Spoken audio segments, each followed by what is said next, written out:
देखो बच्चों, मैंने अभी सिलेबस देख के आपको सिर्फ बाइंडिंग एनर्जी और बाइंडिंग एनर्जी पर न्यूक्लियॉन तक बताया था। आगे मैंने नहीं बताया था। जबकि देखा जाए तो कई बच्चों के टेस्ट में कुछ क्वेश्चन थे जो बाइंडिंग एनर्जी पर न्यूक्लियॉन से आगे क्वेश्चंस थे। कुछ चीज़ें मैं आपको यहाँ पर और समझाना चाहता हूँ, जिससे बेटर रहेगा कि हो सकता है कुछ और आगे का क्वेश्चन भी आए तो आप कर सकते हो। देखो बच्चे, एक रिएक्शन की बात करते हैं हम लोग सबसे पहले, जो कि है फिशन रिएक्शन। जैसे यूरेनियम है टूट रहा है थोरियम में और प्लस हीलियम में, मतलब अल्फा पार्टिकल में। तो ये एक रिएक्शन है, इसे फिशन कहते हैं। तो इसे फिशन रिएक्शन क्यों कहते हैं? कोई बच्चा बोले बताएगा कि ये फिशन रिएक्शन क्यों कहलाता है?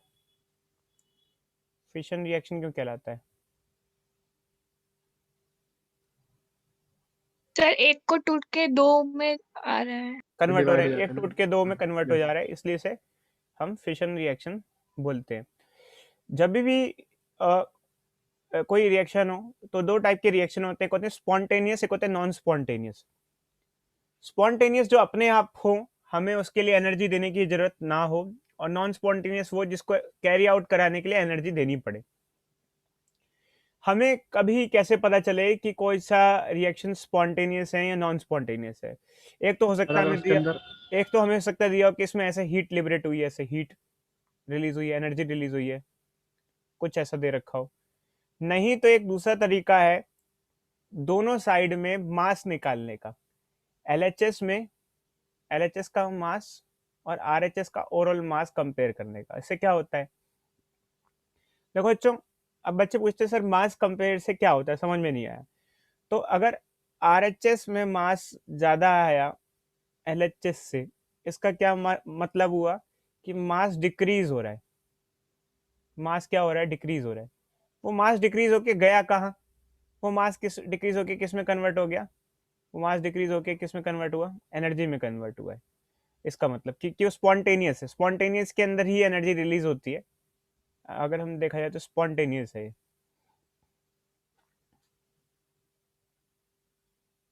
ये।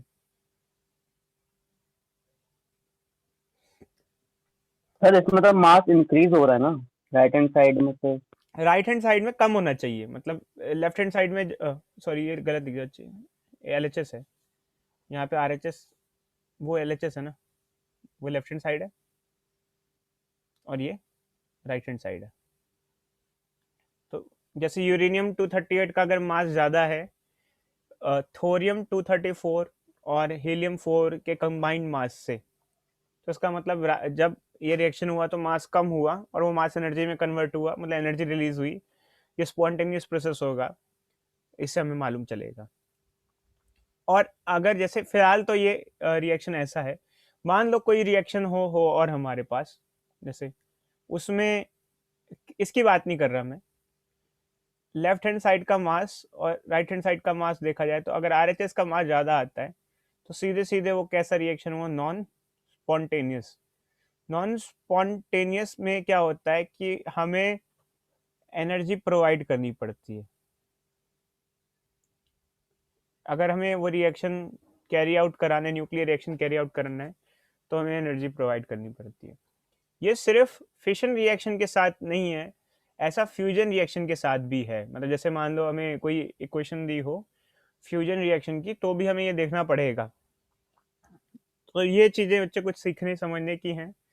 तो जैसे कई बार हमसे क्वेश्चन पूछ लिया जाता है कि बताओ इस न्यूक्लियर रिएक्शन में कितनी एनर्जी लिबरेट हो रही है, तो हमें यही सब करके करना पड़ता है। अब एनर्जी लिबरेट कैसे निकलती है? देखो बच्चे, जैसे सबसे पहले आप मास डिफरेंस निकालोगे इन दोनों का, जैसे डेल्टा एम निकालोगे। डेल्टा एम क्या होता है? मास डिफेक्ट एक तरीके से। मास डिफेक्ट क्या होगा यहाँ पर?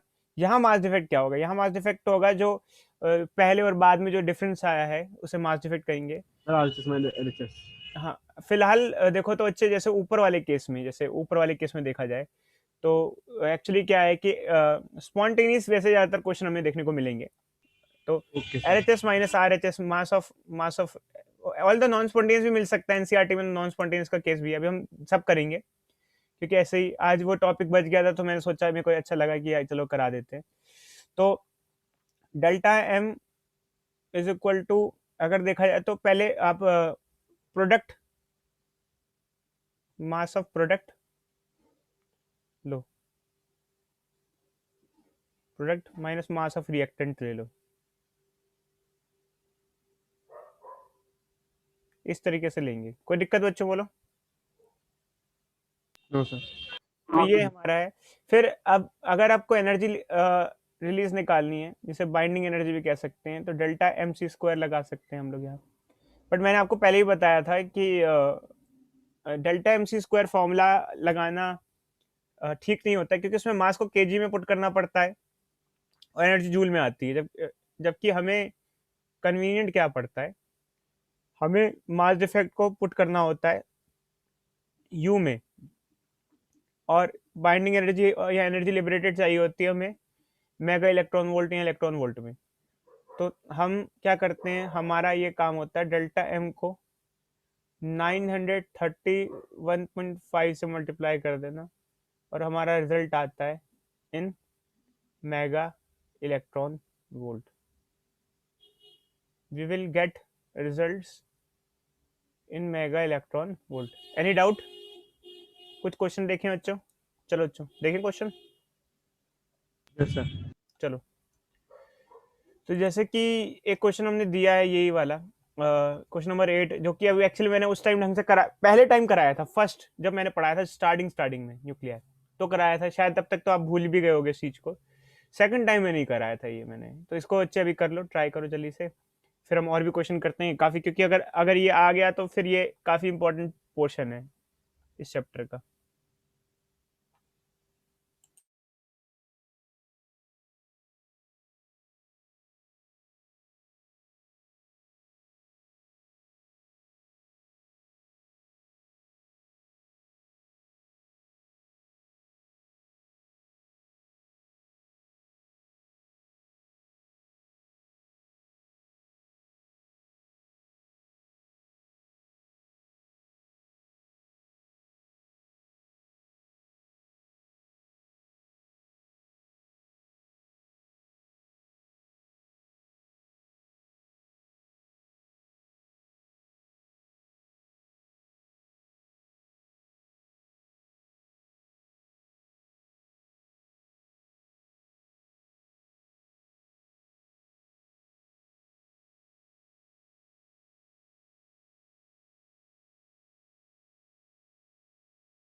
हो गया बच्चों? Hello hello hello hello hello, देखो बच्चों, सबसे पहला स्टेप है आपका कि आपको माइनस करना है 238 में से, इसको माइनस करके देखना है एलएचएस को। रुको यार,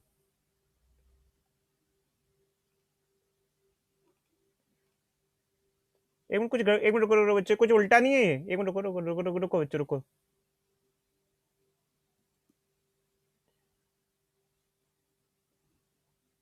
मास डिफेक्ट होगा पहले का, रिएक्टेंट माइनस प्रोडक्ट।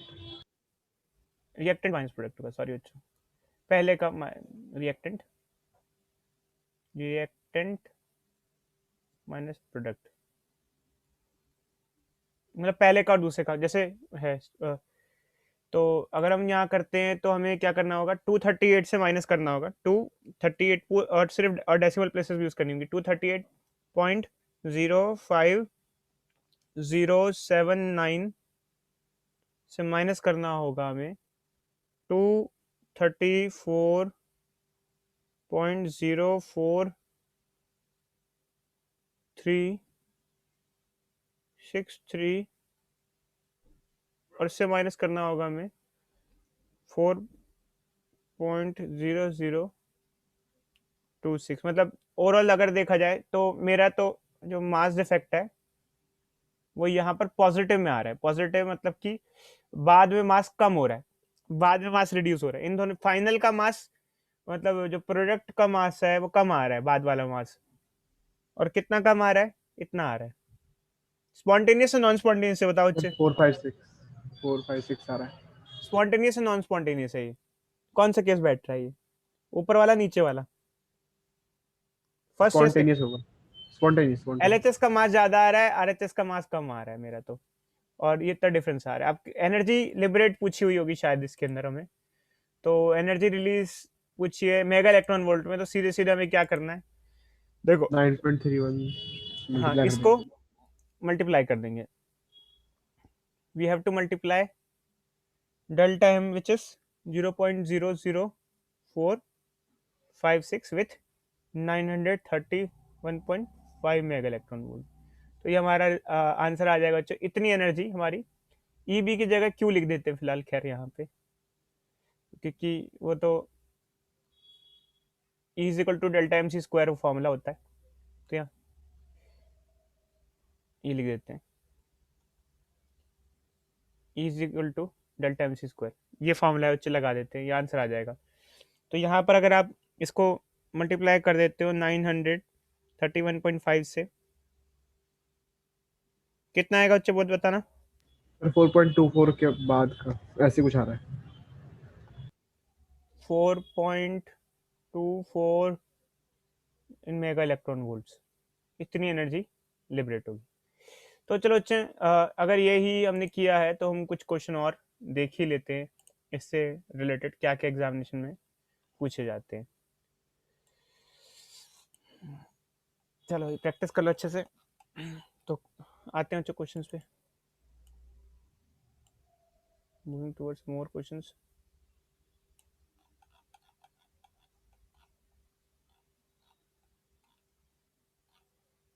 भाई ये तो हट गया, ये तो हट गया, अल्फा बीटा गामा डीके तो गया, रेडियोएक्टिविटी गया बिल्कुल। तो क्वेश्चन हमें ये तो नहीं है, ये भी नहीं है, ये भी नहीं है, ये भी नहीं है। हाँ यहाँ से क्वेश्चन है, तो करो बच्चे। ये है, अब क्वेश्चन नंबर 43 की तरफ आते हैं हम लोग। बच्चे यहाँ कहते हैं कि सर ये फ्यूजन रिएक्शन क्या होता है। हमने बताया बच्चों आपको, वो वाला रिएक्शन फिशन था, ये वाला फ्यूजन है। फ्यूजन में क्या सब हो दो रहा का है, मिलके एक बन गया। मिलके एक बन रहा सब होता दो है, जैसे कंबाइन होके बन रहा है, ये बन रहा है। ठीक है, इसमें कुछ कमी है, इसमें मास ऑफ न्यूट्रॉन भी देना चाहिए आपको। नहीं एक मिनट रुक जाओ, पहले इससे पहले कुछ और क्वेश्चन कर लेते हैं। इसमें तो एनर्जी डायरेक्टली दे रखी है, मास देना चाहिए। एक मिनट जाओ बच्चों, रुको रुको,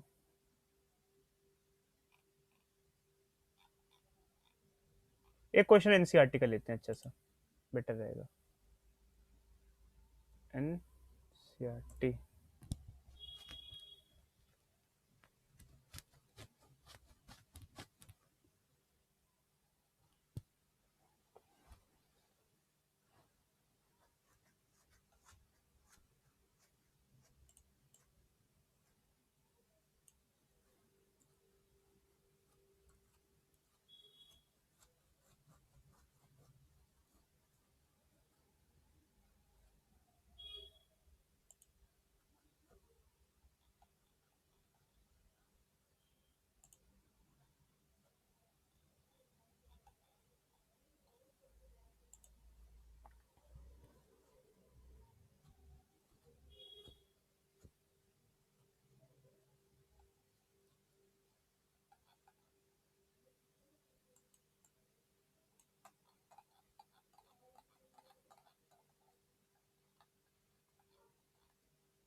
हम्म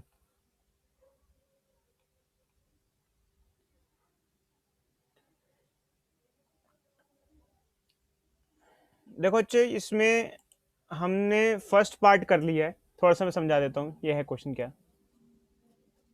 ये हमारा क्वेश्चन है, और इसमें बी पार्ट की तरफ ध्यान दो थोड़ा सा। हमें ये शो करना है कि ये नहीं हो सकता। अब ये क्या नहीं हो सकता, इसकी एक्चुअली इक्वेशन पता होनी चाहिए। मतलब हमें शो करना है कि ये जो इक्वेशन है ये पॉसिबल नहीं है, ये वाली इक्वेशन स्पॉन्टेनियस नहीं है। स्पॉन्टेनियस का मतलब क्या है कि अपने आप नहीं हो सकता, एनर्जी हमको देनी पड़ेगी, एनर्जी सप्लाई करनी पड़ेगी। तो ये कैसे होगा, सर हो गया ये मास डिफेक्ट से होगा। मतलब तो देखो अच्छा, ये है हमारी इक्वेशन, और ऊपर मासेस दे रखे हैं सबके इनके। एलएचएस का मास ज्यादा होगा एलएचएस से तो प्रूफ हो जाएगा। करो एक बार देख लो अच्छे अच्छे से। ये 23892 है, इसका मास दे रखा है। ये पीए वाले का मास दे रखा है, और ये 1H1 का मास दे रखा है। चलो करो, प्रूफ करना है ये जो प्रोसेस है स्पॉन्टेनियस नहीं है।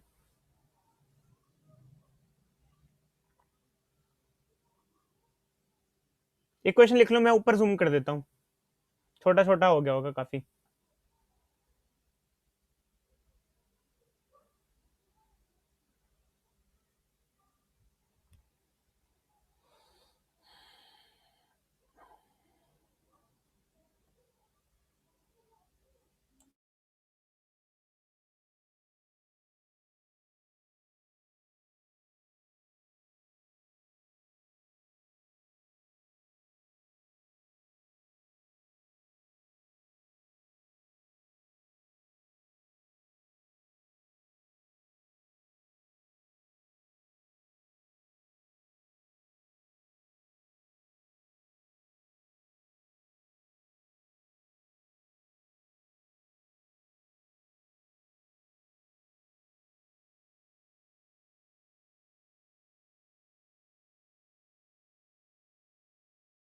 सर हो गया। कितना है बच्चे? माइनस में आ रहा है इसका मास डिफेक्ट, -0.00825 सर। देखो अच्छा, हमने जैसे बताया आपको कि फॉर्मूला हमारा मास इफेक्ट का क्या होता है, ये होता है ऊपर वाला, reactant minus mass effect of mass of product. तो हम इसको माइनस कर देंगे, तो जब आप माइनस करोगे तो हमारा जो मास आएगा यहाँ नेगेटिव आ जाएगा, नेगेटिव मास आ जाएगा, बस नॉन स्पॉन्टेनियस कहलाएगा। देखो, और अगर एनर्जी भी निकालनी है, जैसे ये शायद ये आ गया होगा, अच्छे अंक किसी ने किया होगा तो। यस सर और यही आ रहा एनर्जी है भी जीरो पॉइंट निकाल, जीरो तो एट इतनी इतनी एनर्जी चाहिए इस प्रोसेस को कैरी आउट करने के लिए, सप्लाई करनी पड़ेगी, हैव टू सप्लाई हम दिस। इतनी देंगे तो अपने आप हो जाएगा वो, फिर उसके बाद अपने आप होगा। इतनी एनर्जी दोगे तो होगा, वरना अपने नहीं आप नहीं होगा। होगा ये रिएक्शन। ठीक है बच्चों,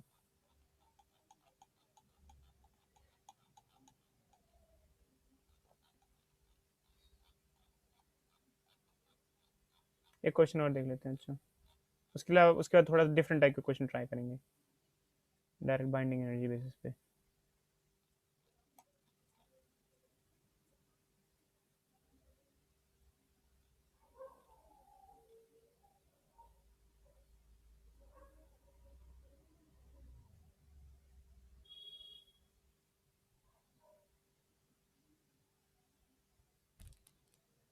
देखो बच्चे, 13.15 है आपके सामने।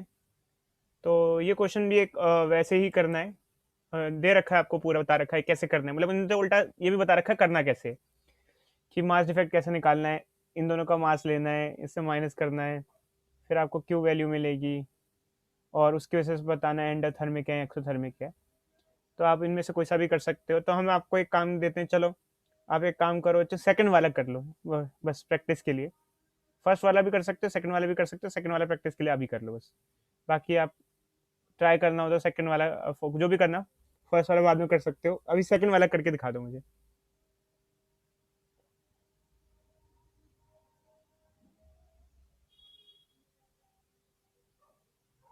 हीलियम दिया हुआ है क्या मास? हीलियम का दिया हुआ है मास? नहीं दिया ना, एक काम करो यार, रुक जाओ रुक जाओ।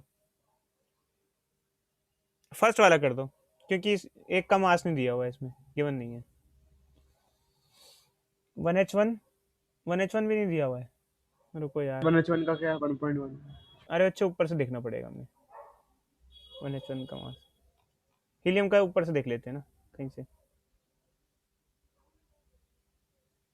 अभी ये क्वेश्चन किया तो सामने, उससे देख लेते हैं। लिख लो, हीलियम का लिख लो, चलो सेकंड ही कर लेते हैं।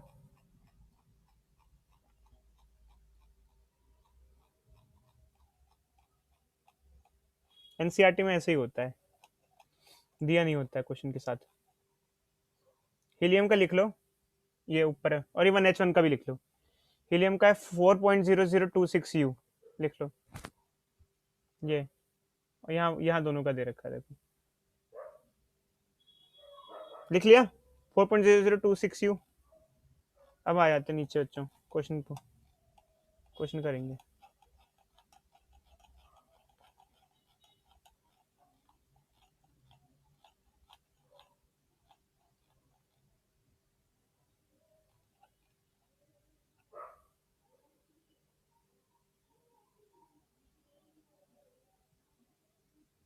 करो अच्छे, सेकंड कर लो अब।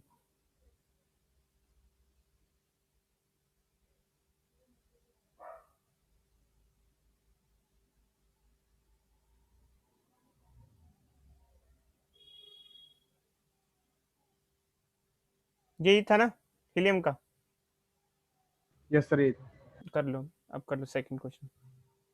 नियॉन का है, कार्बन का दे रखा है।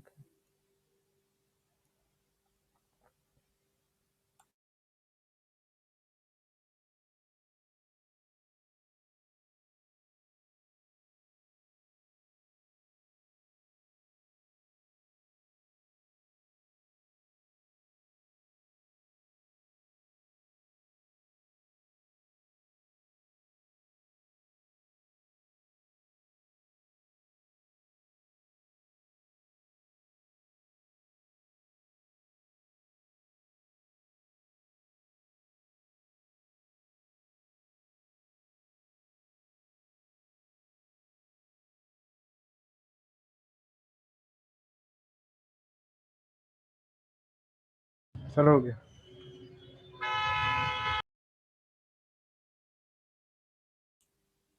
मास वेट क्या है बच्चे बताना, डेल्टा एम क्या आया बोलो। 0.004961। 0.00। 4961। तो आपने क्या किया होगा, कार्बन दोनों सेम है तो 2 से मल्टीप्लाई कर दिया होगा सीधे सीधे। 24 माइनस 2 हाँ, 23.99। ये 12 क्या हो जाएगा, 24U माइनस क्या क्या करना है, इससे हमें दो चीज़ें माइनस करनी है। एक तो 4.0026 U, एंड सेकंड हमें घटाना है इससे नियॉन नियॉन नियॉन 19.992439 हो जाएगा, ये सबसेक्ट हो जाएगा, कट जाएगा, बस आ जाएगा।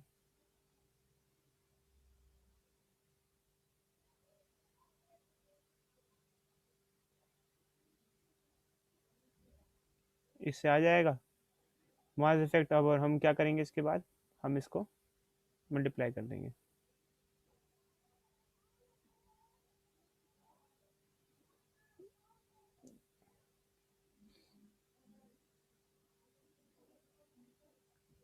ये फिर देखा जाए तो Q value is equal to 0.044004 into 931.5 in form of mega electron volt. कोई डाउट बच्चों में बोलो इस चीज़ को रिलेटेड? कैसा कैसा होगा, एक्सोथर्मिक होगा या एंडोथर्मिक होगा? सर एक्सोथर्मिक होगा। एक्सो, क्योंकि मास डिफेक्ट पॉजिटिव आ रहा है तो एक्सोथर्मिक होगा। जैसे और भी बच्चों ऐसे क्वेश्चंस दिए हुए हैं, जैसे फिर 13.16 भी दे रखा है, क्या ऐसा पॉसिबल है, ये है वो है करके, ऐसा सब में दिया होता है। एक तो ऐसे क्वेश्चन आते हैं जिसमें मास दिया हुआ होता है। अब दूसरे क्वेश्चन आते हैं जिनमें बाइंडिंग एनर्जी डायरेक्ट दी हुई होती है, और उसको करना होता है। जैसे कि अब हमारे पास क्वेश्चन है ये वाला 43, बाइंडिंग एनर्जी डायरेक्टली ही दे रखी है, तो ऐसे में हमें बहुत छोटा सा हमारा तरीका होता है। अब इसमें मास इफेक्ट निकालने की जरूरत ही नहीं है, बाइंडिंग एनर्जी डायरेक्ट दे रखी है। कैसे करेंगे बच्चे बताओ? कोई idea? Question 43।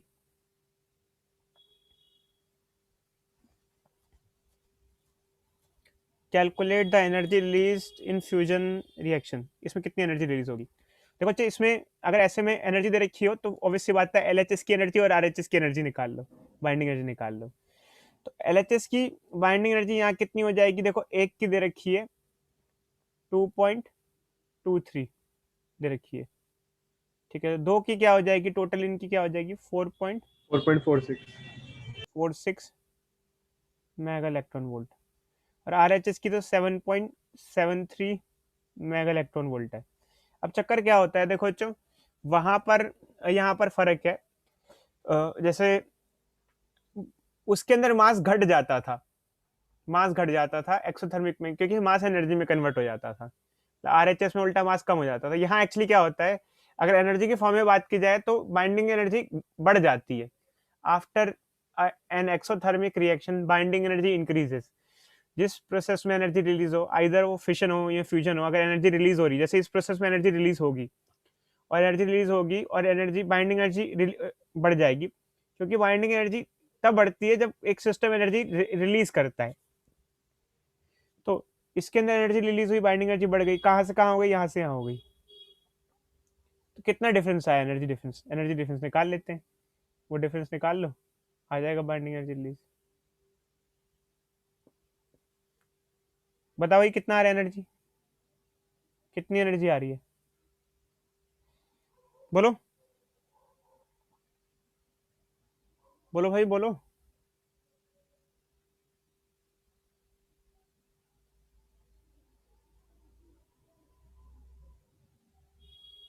3.27 3.27 sir. Mega electron volt energy release होगी इसके अंदर। अब ठीक ऐसे ही क्वेश्चन की कैटेगरी में ये क्वेश्चंस आते हैं, जो कि है 47। इसको देखो अच्छे से।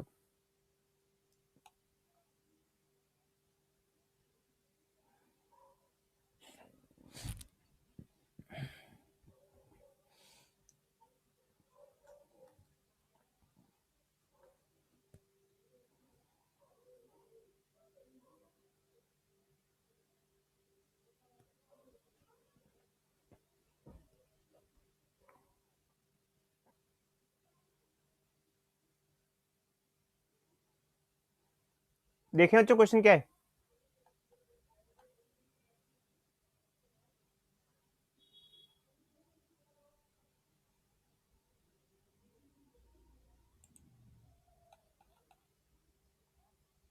दो सौ चालीस थे न्यूक्लियॉन्स, टूट गए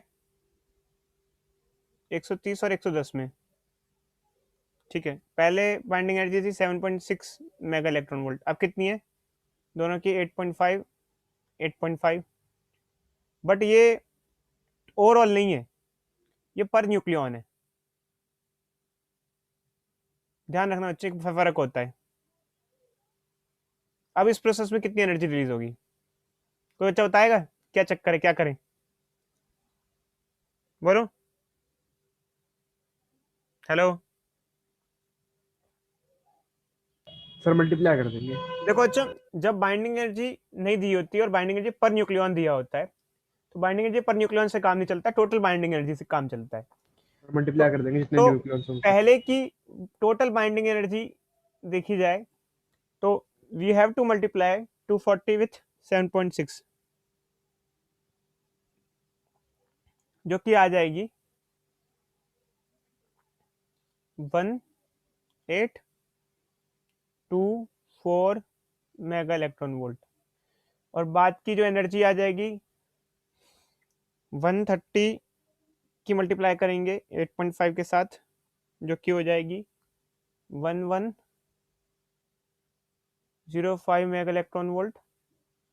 और इसकी क्या हो जाएगी?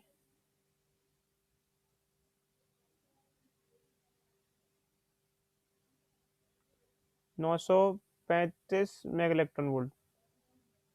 अगर इसको ऐड कर देंगे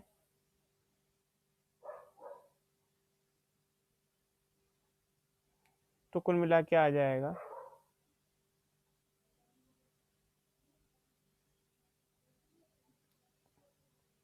ये। कितना डिफरेंस आया भाई बोलो?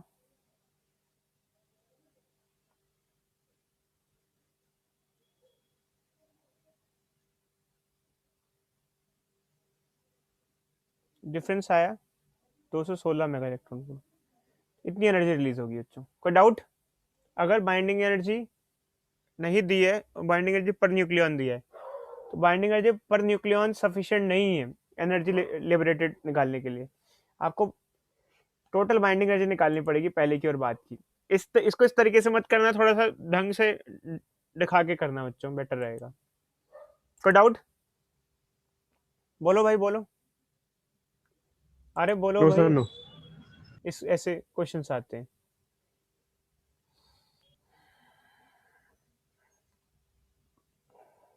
क्वेश्चन नंबर 48 देखो, इसका आंसर बता सकते हो?